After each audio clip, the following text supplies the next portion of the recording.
Hello. Well, that got started before I thought I'd pushed the button. I hope you're well. And welcome to Back to Basics. Ooh. For Tuesday, day 2 of 5. Great to see everyone here. And I've got a different iPad for today, so which you maybe can't even see if it's off frame. So I'm just going to make sure that that doesn't black out on me. And today the plan is to, if I can, talk not as much, go through our assignments a little more quickly. And I think I may start actually by going through some of the great questions that those of you who were here for yesterday's session posed in the chat, things especially that a lot of you asked about that I couldn't go over.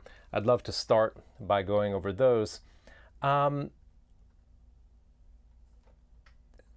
Questions always come up, and where is that list? I love to get to them when I can. And then today, I hope to leave some time at the end to get to even more for things that come up today. One of them was about choosing between fourth finger and open strings as far as fingerings. So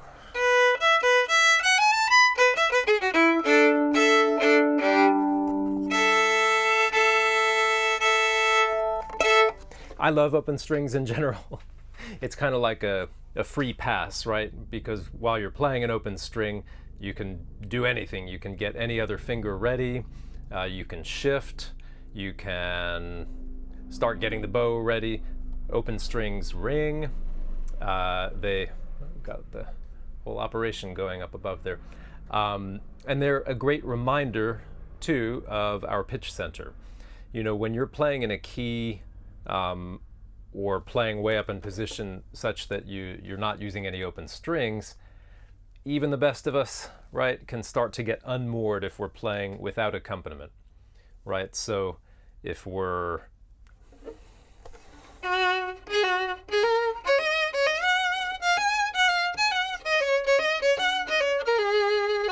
wonderful Dvorak Humoresque in the original key of G flat. When you're practicing that on your own without your trusty pianist there, you can start to drift up or down, can't you? So I love open strings. In general, the way I decide whether or not to use them is based on the context of where I'm coming from, where I'm going to. So if I just start right in the beginning of this preludio, easy case there. I'd like to get down to first position. Open string gives me the perfect chance to do that. But now about this, do I want to play? Nah, because I'm going to be staying on the A string.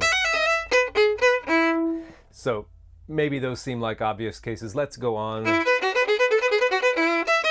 Right, no reason to jump over. So that's a little bit more of a gray area, right? Do I want to play, or for that matter? So in brilliant and sort of loud and fast music like this, my tiebreaker is going to be, I'm going to pick the open string.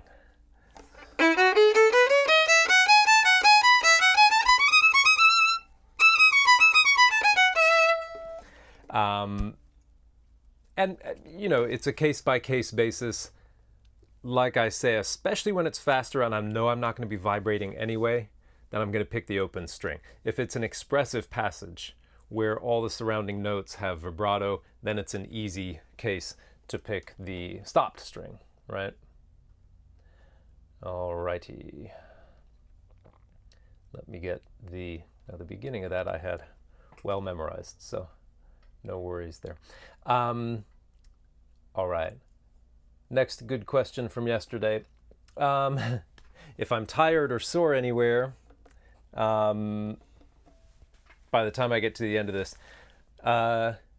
Yesterday, no. When I played it through, I was actually feeling good. Maybe I've been taking care of myself. Also, it's been a real focus of mine to value lightness, pacing, especially in the first half of that piece, so that I have more energy by the end. I can tell you that with this Preludio, I used to get so exhausted by the end, and if you're planning on playing the rest of the piece, that next movement starts, you finish, and then, well, hopefully you don't finish so sharp like that, and then you've got, and if you're gassed from the end of that, then it's kind of, you're all shaky and everything. It's normal, especially, it's going to depend on where you're coming from, right? If you're not full of stamina, if you're not used to playing a lot of loud, fast music, a lot of hours a day, you're going to have a lower threshold, right? Like any kind of fitness, depends on what your baseline is. So listen to your body. We have assignments this week talking about lightness. We've already had some already.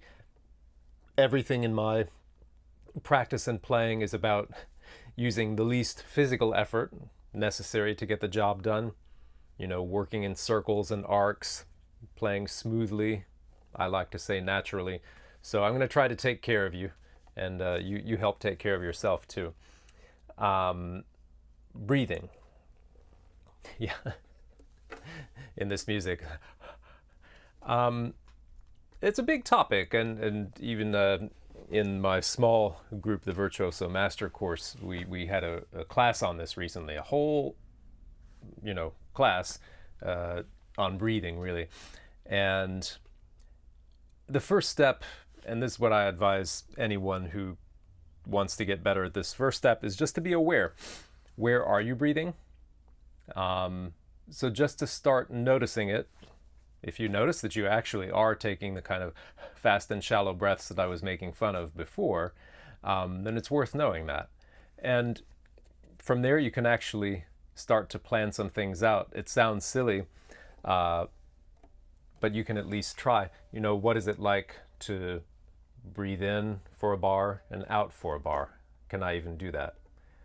Let's say I'm going to start the first bar exhaling,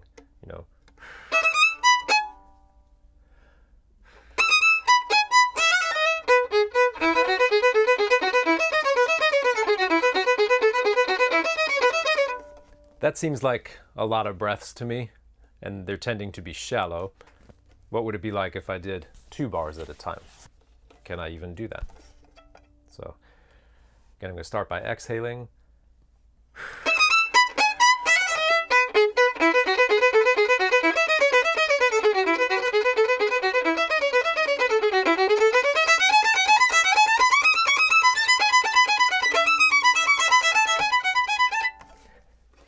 Those are such big breaths now.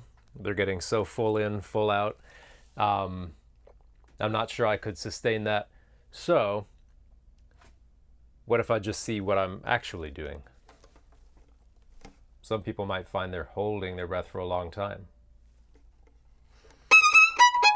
So I'm finding that I naturally inhale to start this one.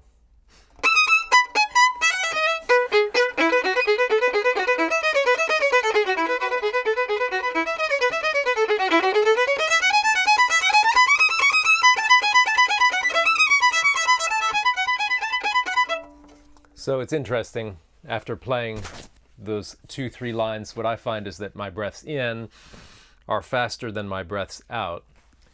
That's something that I've noticed when I exercise as well. If I'm running around a track, for example, inhaling to the count of 3 and maybe exhaling to a count of 6.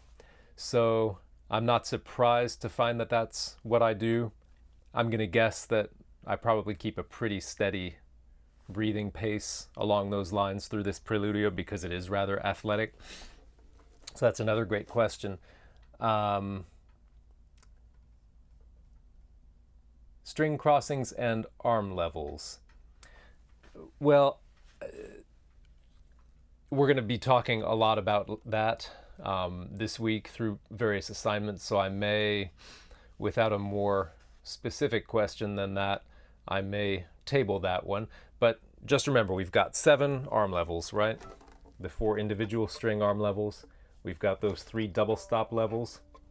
And my aim is always to travel the least distance possible with the arm. If I'm crossing between or among 3 strings or more, then the arm is going to be involved in doing that. If it's just between 2 strings, and I believe we're going to talk about this today, then the hand can help the alternation while the arm stays relatively stable.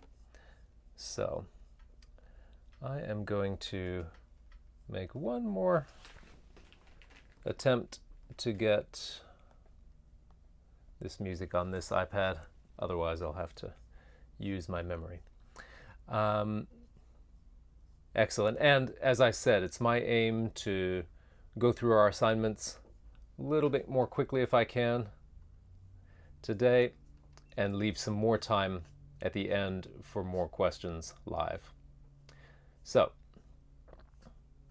first assignment for Tuesday.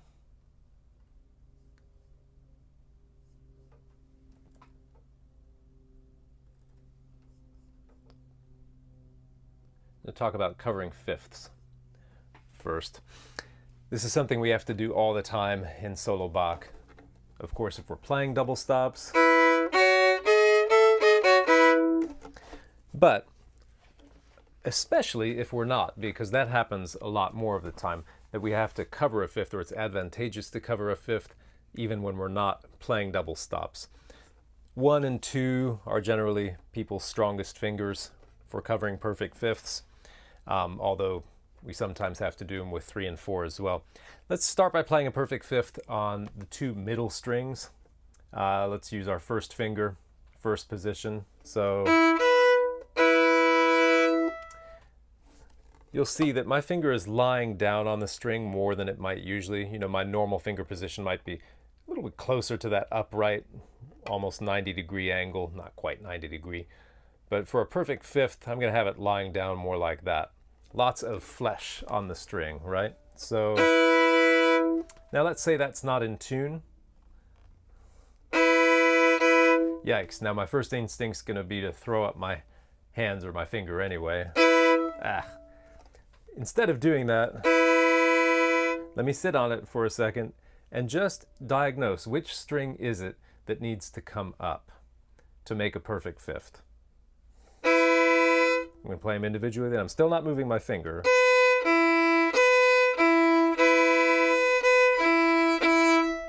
So I could say that the A string, the upper string, is high.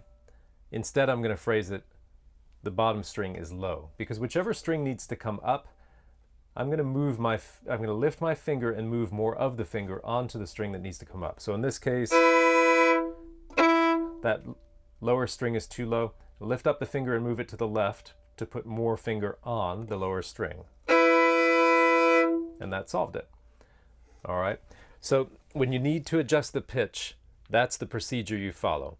Resist the temptation to just, lift it all up. Also resist the temptation to... Oh, okay, great, I got it. Well, how does my finger look? In this case, it's leaning at some weird angle.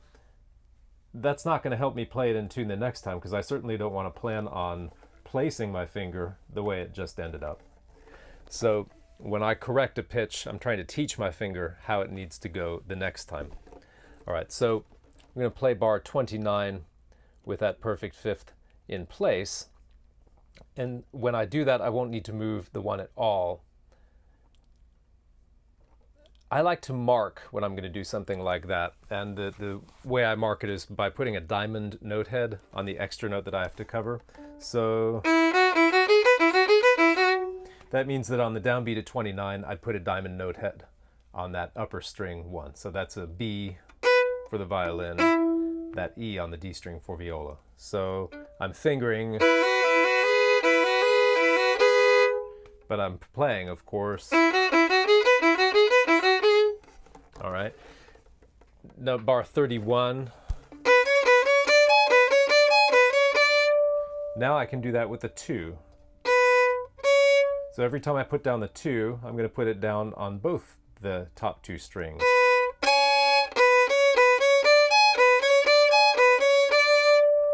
And in that way I won't have to keep lifting up the 2 and moving it over, because those horizontal finger movements are some of the least efficient and least accurate. You're going to discover a lot more of those if you want to go through the piece, so you can use diamond note heads for them all.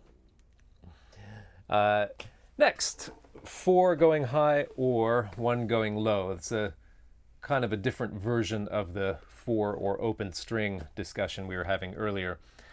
So how do you choose? As with the open strings, it depends on where you're coming from, where you're going to. And then, as I say, the tiebreaker should be 1. The tiebreaker is use 1 because 1 is generally more maneuverable and flexible than 4. So, in bars 35 and 36, let's look at what our choices are there.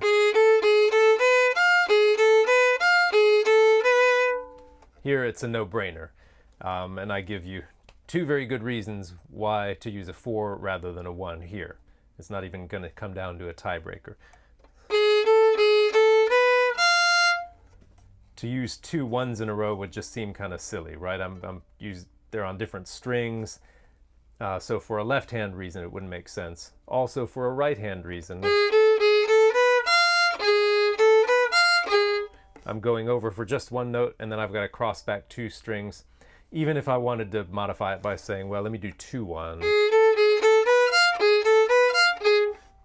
The right hand rules that out. So easy there. But how about this one? There I like a 1 because it's easy for the 1 to reach back. And if I use a 4, not only have I just gone onto the E string for 1 note only, but I'm having to reach my 4 up and then right back again. The 4 is just generally not quite as good at doing that as the 1 is.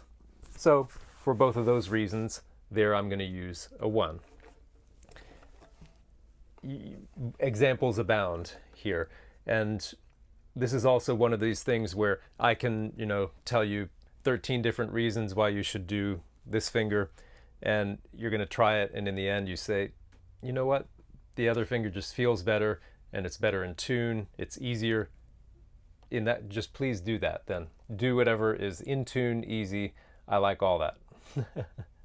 But try both. Yeah. Let's look at 2-string bariolage. And this is, I hope, may speak to the string crossings and the role of the arm there. So we looked at bars 13 to 16 yesterday, perhaps unexpectedly for left-hand reasons. We talked about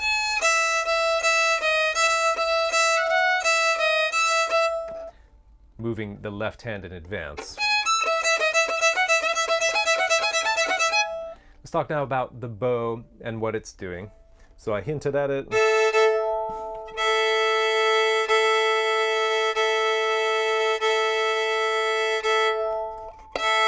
I'm sorry, I hate making you hear me tune. Something about this beautiful garage environment that's messing with these strings. Hinted at it earlier, but when I'm going back and forth between the top 2 strings, I'm going to park my right arm just on that double stop level. So this is what the arm's going to be doing, just hanging out there. And then with the hand, we can call it the hand, we can call it the forearm. Let's say hand, I think is clearest for me, clearest for you. I'm gonna, what I call painting the inside 2 corners of the strings. So I'm gonna stay as close to this motion as I can, but on the down bow, I'm gonna just shade a hair this way, so that I'm playing on the side of the A string that's closest to the E string, right? On the up bow, I'm going to paint the inside corner of the E string, the side closest to the A string.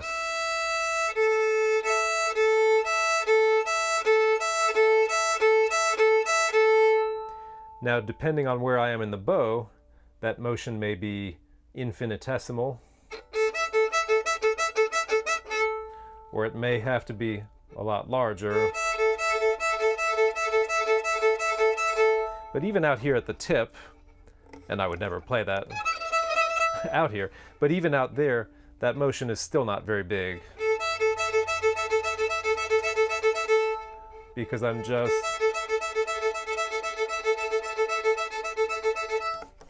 right, patting a pet on the head, waving goodbye, whatever you want to call it, dribbling a little ball.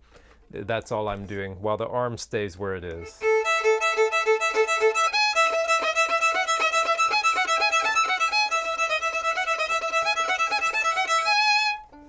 So, if you find yourself using a lot more motion than that, first check to make sure your arm isn't trying to do work that it's maybe not so cut out to do, right? If I moved everything together, it doesn't matter if I paint the inside corners, I'm still having all this unnecessary motion. I can feel it all over here. So that is the two-string bariolage, and we've talked about how if you reverse the bowing, most people find that more difficult. If you played the upper note, the upper string on the down bow,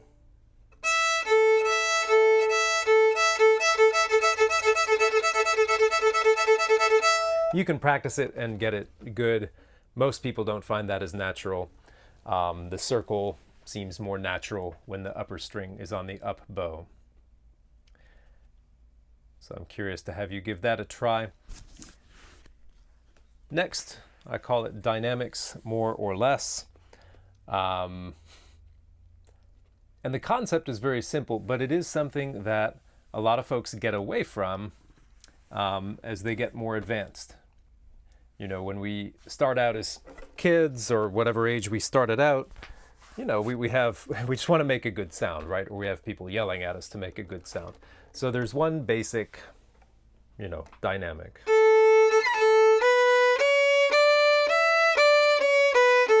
And that's the first step, of course. You know, pretty early on, we're probably encouraged to play softer for one reason or another. You know, maybe it's an echo, right? Even the Suzuki songs in Book 1 have echoes. And here's where it can start to get a little unsure, you know, depending on how you were taught and depending on your understanding as the years went by. Do you play quieter by just pressing less, playing lighter?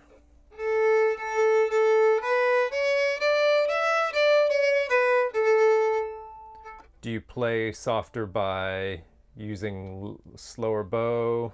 So from there to...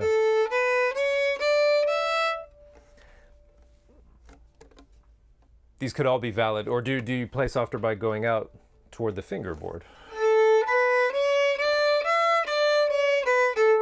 Because I made a change in all three of those different ways.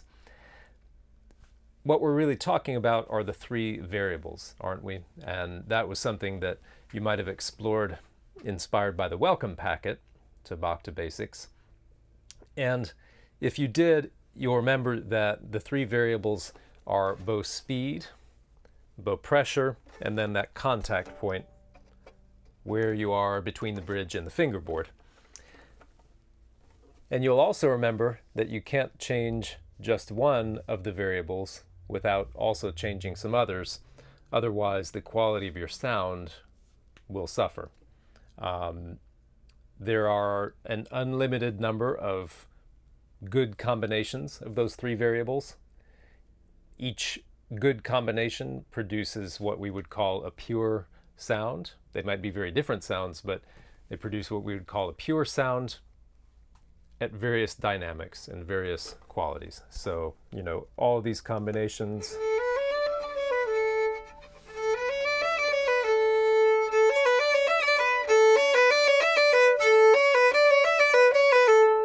Those are all valid, we'll call them good combinations. What's a bad combination? That's not a sound of quality. It's quiet, I'll give it that, but it's scratchy, right? So I think it's one of those things where you know it when you hear it, right? It's either quality or it's not.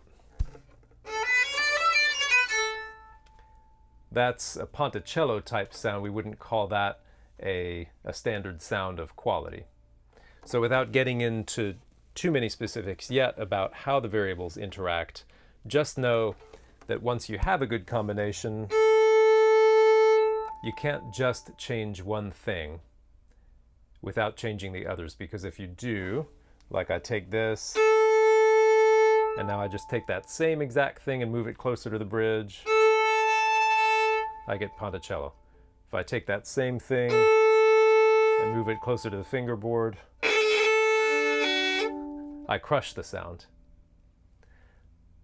So what I'm about to say might at first seem like I'm contradicting what I just went through, but it's in bold here in the assignments. When you want to play louder but keep the same type or quantity of sound, the same type or quality of sound, use more bow. So didn't I just go through saying, well, you can't just change one variable? That's still true. However, we humans have a way of making unconscious adjustments when we need to. It's kind of like your eyes automatically, you know, your pupils dilate and contract according to how much light is there, so that if you're outside on a sunny day, you can go into a darker room and within a couple seconds, you don't even notice that it's dark anymore. Whereas if you take a camera, that camera is going to detect an 8x or a 16x difference in the amount of light that's coming in. So if I'm playing separate bows and I want to play louder, I'm not going to change, and I want to keep the same type of sound but just louder. I'm not going to change my contact point. I'm not going to think about changing my bow pressure. I'm just going to use more bow. And I will be changing my bow pressure, but subconsciously. Or even more.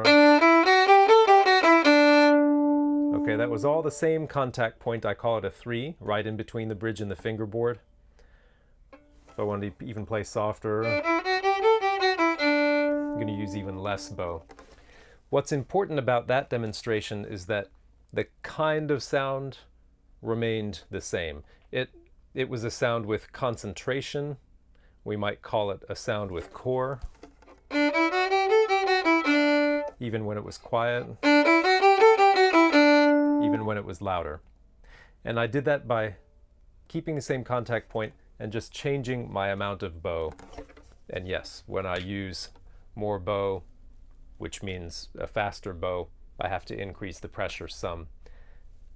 That is easy for you to feel as you do it. When I want to play quieter, which means a slower bow, I do have to decrease the pressure a little bit. Let's say I had a different quality of sound. This.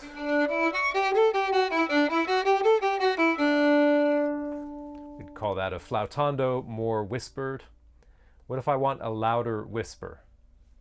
If I just move in here, yeah, it's louder, but it's no longer a whisper. I've changed the quality. So I want to stay out there, but use more bow. Or even more extreme. And this sound can be useful sometimes.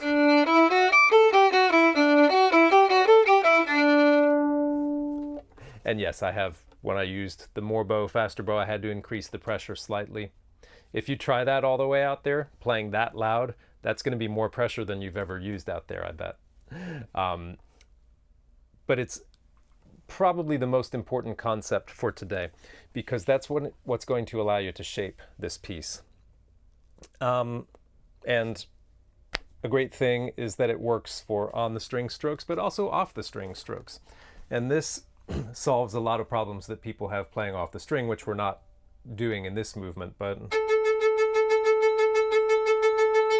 let's say I have an off string stroke that I quite like, has just a little pop to it, but it's nice and clean, and I want to play that louder. If I start bouncing it higher and throwing the bow down with more force, you can hear the quality's gone out the window. I get way too much articulation, the sound starts getting crushed. So I'm going to keep the same contact point, and I'm also going to keep the same bounce height, but just take it more horizontal. Same contact point, same bounce height, just more horizontal. And yes, I do have to increase the pressure, the depth of the stroke just a little bit, but not the bounce height. So that's just a little detour. I should say, you know, I said, oh, we're not going to play off the string in this piece.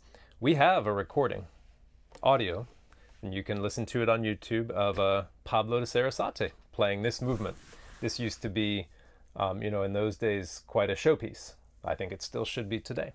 But we have Sarasate playing it, and boy, does he play it fast and off the string. Yeah.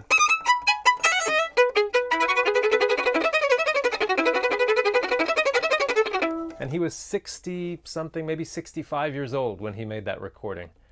Unbelievable. And it just goes to show why he was held in such high esteem back then. We can only imagine how he played, you know, 30 years earlier. But writing and performing all those marvelous pieces that he did, and with such a great mustache too, that can't be denied. So, getting back to our interpretation of this preludio, the Royal We, looking at bar 63, this is a great place to try this alternating bow usage, because it's just, you know, forte and then piano. So forte, if I've got my forte sound, and I like that generally. Now just less bow, but same contact point.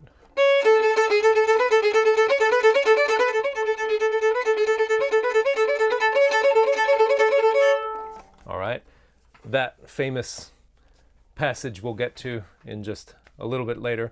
But that is a great place to start working on, you know, that alternating of dynamic. But it's just as important, perhaps even more important, in places where it's not so clear-cut, where it might not even be marked on the page. But bar 8, for example, this is just a great...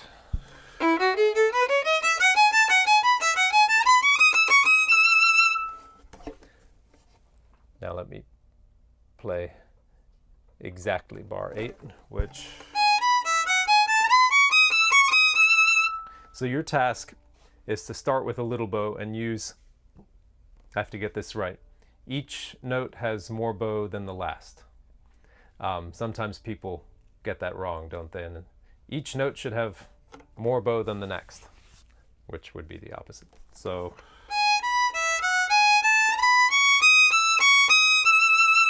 really going to exaggerate, right? So by the end I'm going to be using probably more bow than I could at tempo, but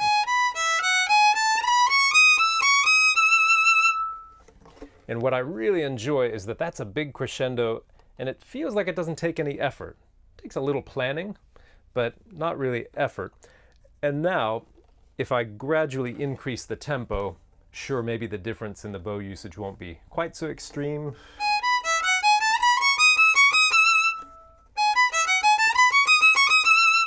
Yeah. I don't feel like I have to work for that crescendo, and all it took was recognizing that I needed to start the bar with a little bit less and then increase note by note.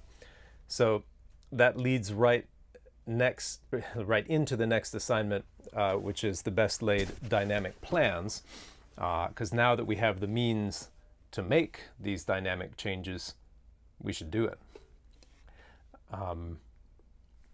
this is not a commercial break, but just a brief pause, because if any of you are watching on Facebook or YouTube, I welcome you, but I also encourage you to find your way to the real nerve center, the real headquarters of Back to Basics, which is www.summerbach.com. Summerbach.com. If you go there, you can actually register for this box to basic, the old basic box, Back to Basics course, and it's there that you can download all the materials that everyone's working from, the sheet music with my markings, and be part of the community and, you know, participate in the chat, get your questions answered, all of that. So summerbach.com, and for those of you already there, I thank you. It's an adventure. So about these dynamic plans, right, I used to think, well, the best players, the great artists, you know, they don't have to think about this stuff, right? You know, it comes to them naturally. So that's who I want to be. That's where I want to be. So I refused to think about it or do anything about it, figuring that once I got good enough, then I too would be inspired in the moment to shape everything and do it so well. And you know the rest of the story. When you don't do anything about it, nothing happens, and that moment never arrives. So great artists do make great plans. Great artists also reserve the right to change those plans. And if they are inspired in the moment, to perhaps try something they haven't tried before. But I've heard plenty of the most famous players give pretty much the same great performance 4 nights in a row. And I've heard some of them, you know, make real changes night to night, but the basic contours of what they were doing were the same. And why shouldn't they be, you know? They come up with an interpretation that they think is the strongest, the most compelling, and details of it, sure, may change, but the important decisions remain. And certainly they have worked out the great tricks, and they've tried out certain contours over and over again. They don't prepare a blank slate and then just imagine that it's all going to get filled in at performance. So we need to make some plans. And you'll remember that yesterday when we looked at structural elements like series, some of the most important, scales up and down, those are the easiest kind of things to shape. You know, if I see a scale up in a fast piece like this,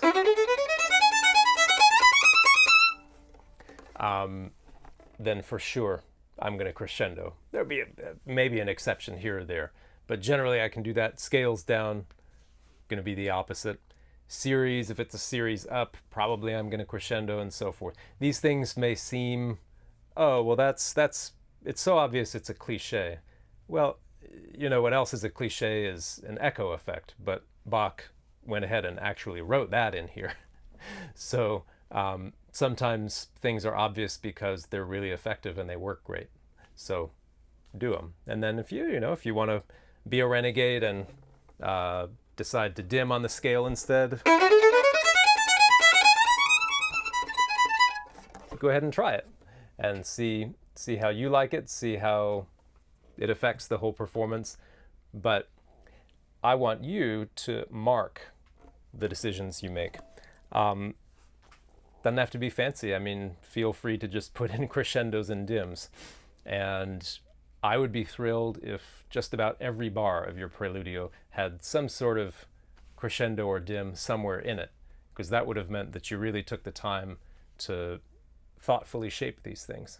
And you do it in pencil so you can change your mind later. But you want to mark it so that you know what it is you're trying. Because if you don't mark it, you are going to get distracted by something else. Pitch, rhythm, whatever. And that shape is going to go out the window. It's going to be the last thing you think of. And you'll think of it after the performance as in, I wish I had shaped. That's what always happens to me.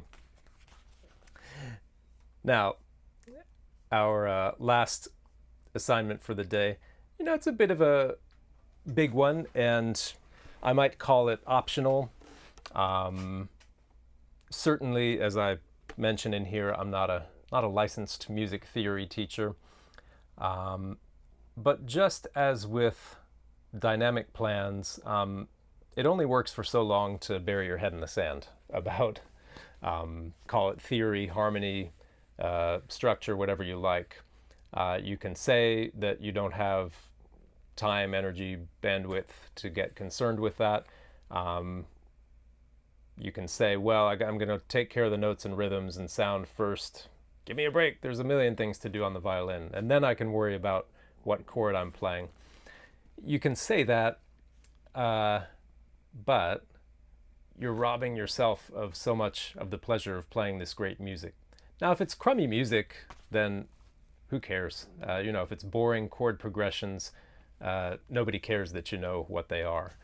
But in music like this, it helps to identify those real points of arrival and the signposts. I'm sure all of us have been on, whether it's road trips, rail journeys, but especially hikes, where if you've made the trip multiple times, that first time you do it, yeah, it's exciting because you don't know what's around every corner, but it can also be pretty demoralizing too. You don't know how long it's going to take. You're worried about what you might find. You might even worry that it's going to be boring, that you will have spent all this time walking somewhere for no real payoff.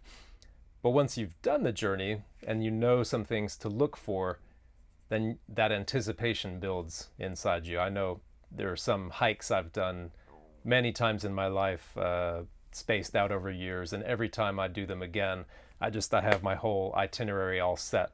And it's little things, oh, I remember here's that stone farmhouse that's down the hill on the right. I wonder if the cows are going to be out around at this time. Oh, here's the abandoned railway that we cross. After that is the meadow. And the same thing happens in a great piece of music. And you, as the player, you get to be the hiker, but more importantly, you get to be the tour guide, really. You get to take someone around for the first time, someone who's never experienced the music, or maybe it's been a while, and you get to show them what's important to you. And to do that, you have to know how to recognize those signposts. So I spell it out in the text. I don't want to duplicate right now everything that's in there. But let's go over a few of them.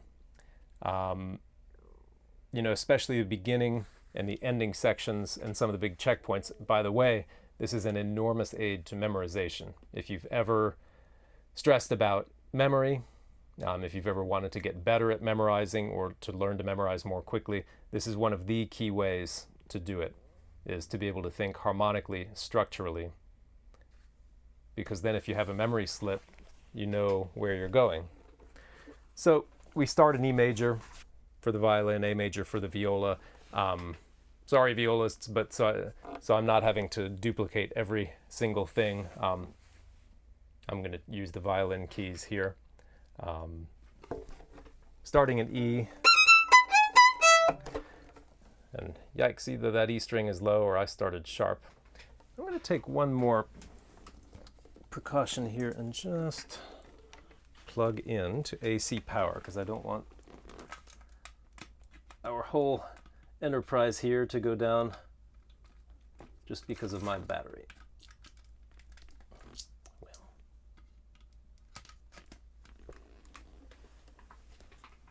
Excellent. There's that little charging symbol.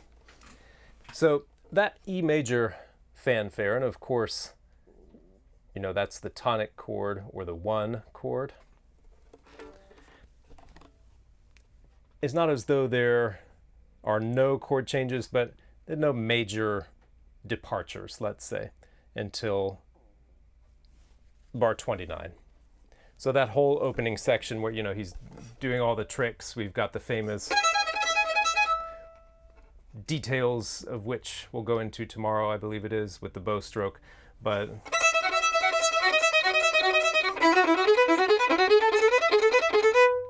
finally, in bar 31 here, we get a chord change. Or we've had chord changes before in the middle of the... but it was all centered around that opening key of E. Finally, in the section that starts bar 29, we get indications that we're going someplace else.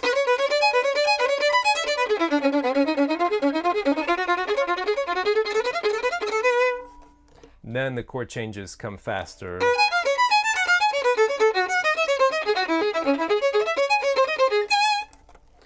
Okay, so far we've had one big section of 28 bars centered around our home key.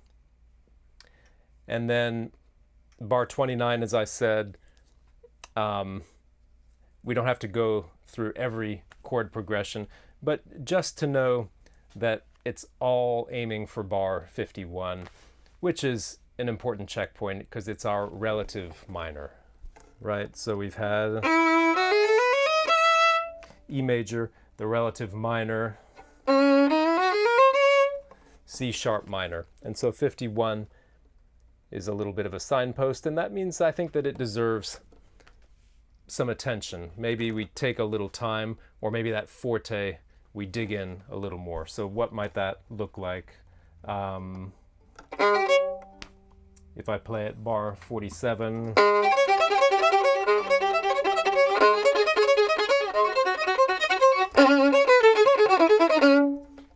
that was maybe a mite too aggressive, but I played longer on the C sharp, dug in more. Maybe I just do it with sound.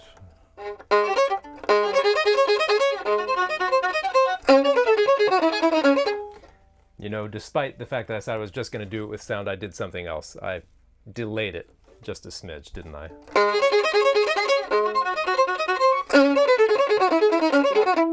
So that could be an effective way to say, yeah, this is more than just another, you know, we've had piano forte, another forte. It's a real checkpoint. And setting that up, as is so often the case, you know, if we're aiming for C sharp, no surprise we've been hanging out on a fifth above it. So its 5 is G sharp, and that's why we've had all these G sharps.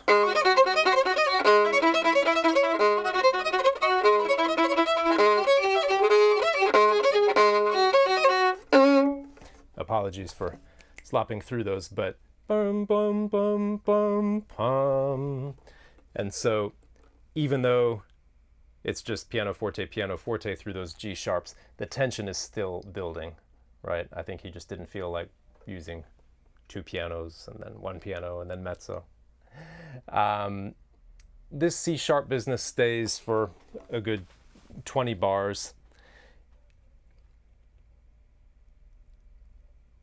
And all through this preludio and all through Western music, this 1-4-5-1 progression is the major progression, right? So in this piece as a whole,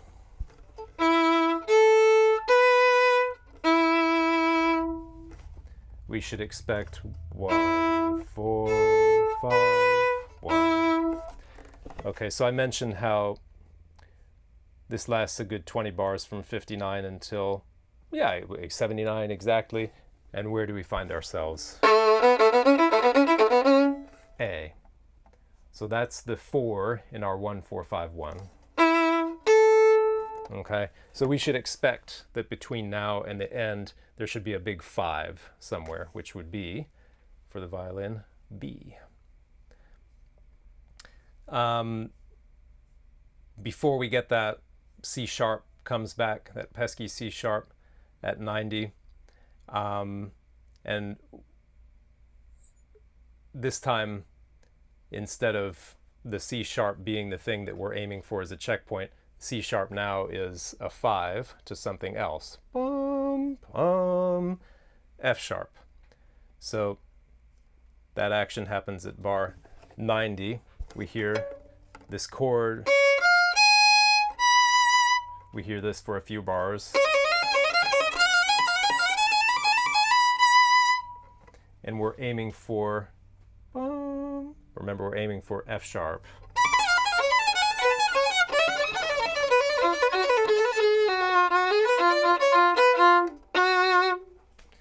And we're going to stay here for a little bit.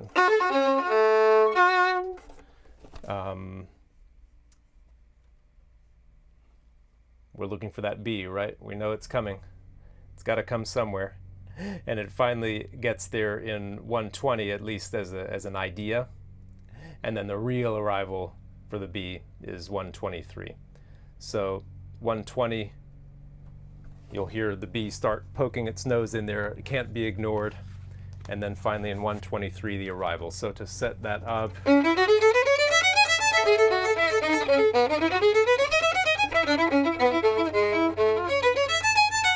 B,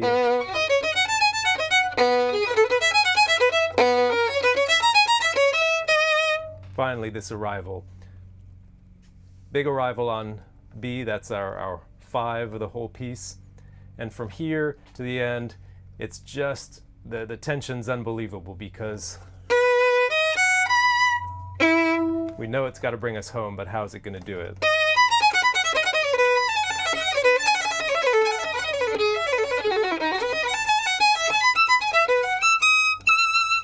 All right, we've arrived. Not so fast. Do a little coda, yeah?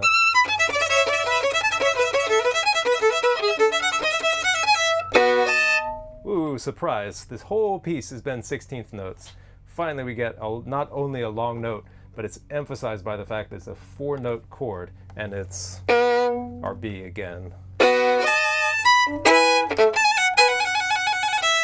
Now.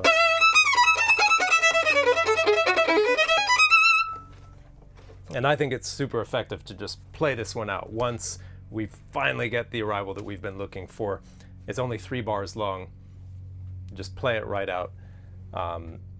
Super impressive and virtuosic. So, did I worry about any of this the first, 18 times I've played this piece? No.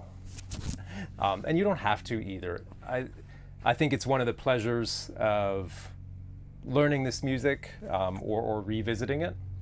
But especially if this is your first time, don't stress about it. It can be a nice to know. At least mark those major checkpoints that I talked about, just that they're there, and then you can figure out what you want to do to them. And I am now going to, we have 10 minutes left. I'm going to keep an eye on the chat. I know there are a lot of folks in the room. If it gets too many comments, questions for me to keep track of, I've got folks who have been looking out for some of the more popular questions and comments. So I'll keep an eye on that inbox, so to speak. So yeah, have at it. And I'll let you know, if it's a question that's going to get addressed really soon in some of the assignments. I'll let you know that too. But yeah, questions about Bach, questions about life. Now, I guess the Bach Preludio questions are the most relevant. By the way, the only chat I'm looking at is the one on summerbach.com. So if you're watching this somewhere else, that's the only chat I can see. And yeah, so many of you reached this point because of emails that you saw from me, and those emails were full of stories of different places and occasions that I've played this piece. Why is bar 34 marked 3rd position? Question from Jessica. So let me take that.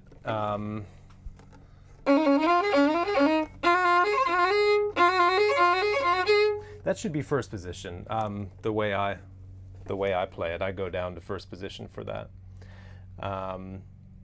Okay, let's see.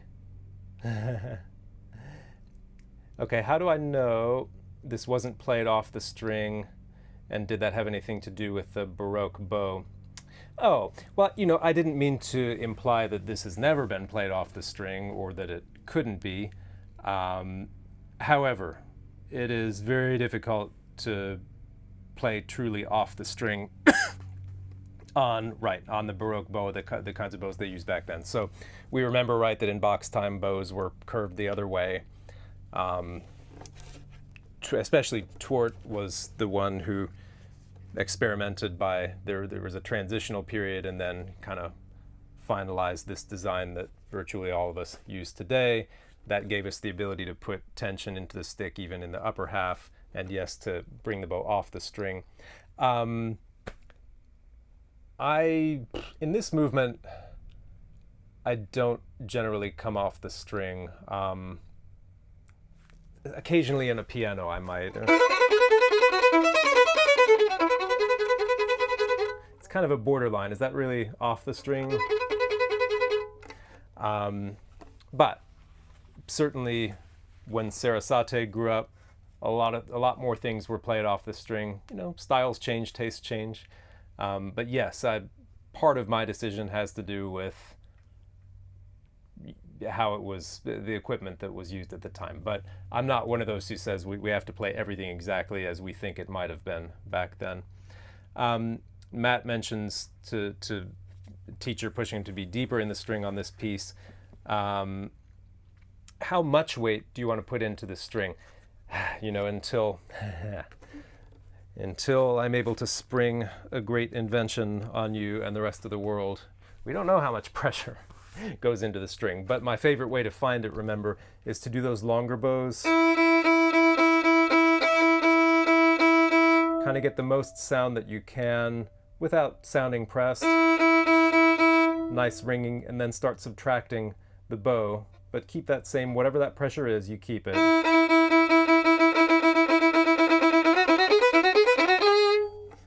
So I too have had to encourage a lot of people to, you can call it getting deeper into the string.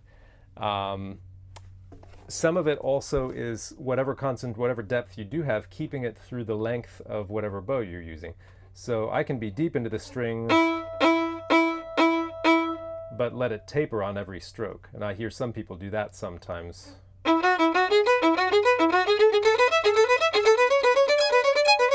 So the overall effect is more disjointed, and I think it takes more effort too.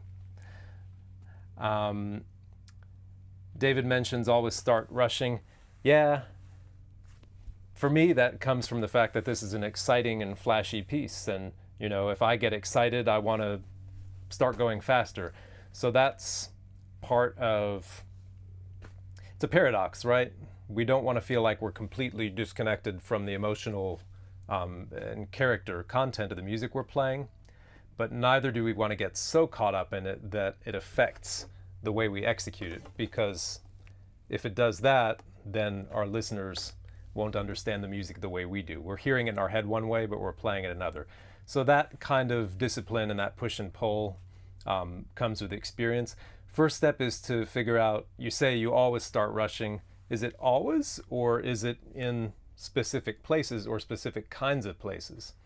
Is it only when you get nervous and you're playing for someone? Because that's pretty common as well. So to start getting more specific about it, and if you can identify a place like, oh, here's a place where I tend to drag, here's a place where I tend to rush, well then you put kind of a mental marker before that spot to change the space-time continuum. You know, you change the future of what's about to happen by going to a spot before then and saying, I'm really going to expand my bow here and fill out the sound. That's a surefire way. That's an anti-rushing thing. Good. Let's see. Yes, definitely all these sessions live in the course from here on, so you can watch them at any time. And we've got okay, questions, yes, 17. This is a good one to finish on. The bariolage, getting it even, whether we're talking about the rhythm or the sound. And hearing either that the rhythm's uneven or that the sound is uneven, meaning the E string is too shallow maybe, or the E string's okay, but the A string is crushed. So first is it sounds like you may already have done this, but you want to diagnose which direction am I going in. So let's say I was crushing the E string instead. I'm making it very obvious there, but clearly then I'm barely getting over to the A. So it's either a question of the hand wanting to go too low, but more likely I can fix this by slightly changing where my arm is. It's likely that in that case I've got my arm on that E string level, and I'm asking my hand to go all the way over to the A string, rather than having my arm on that double stop level, and just asking the hand to go a little bit in one direction. That is the most likely cause. If it's the rhythm that's not even, it could also be caused by the same thing. Or it could be caused by sort of down bow-itis, making the down bow much more active. One of my favorite ways, well, 2 tips I can give you right away. One is to simply put accents on the note that's currently weaker. So for a lot of people, that's the up bow, that's the E string. So if you're hearing kind of, I'm going to now put accent on every up bow.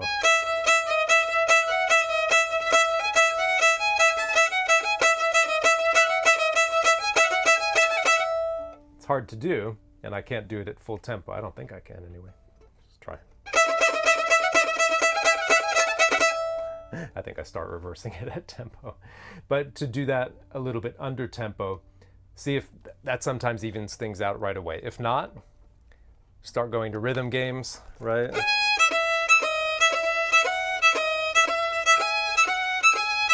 How quickly can I flick over for that E string and now reverse it?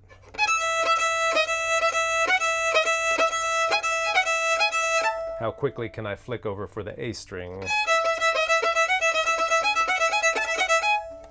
So between those, watching your arm level, trying accent game, trying rhythm game, I hope that between those techniques that may even that out for you.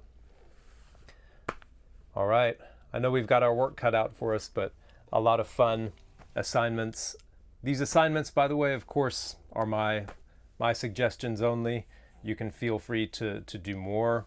You don't have to restrict yourself to just the spots in the piece that we've talked about during the day. But I also don't want you to feel overwhelmed either. So I think it's perfect if you just want to do the assignments for each day. We'll fill in the gaps during the rest of the week so that you can do your complete recording sometime over the weekend.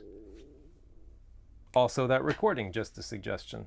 If that's causing you stress and causing you not even to want to work on the piece because you've got this horrible recording hanging over your head, then forget it. You know, for a lot of people, it's a nice motivator.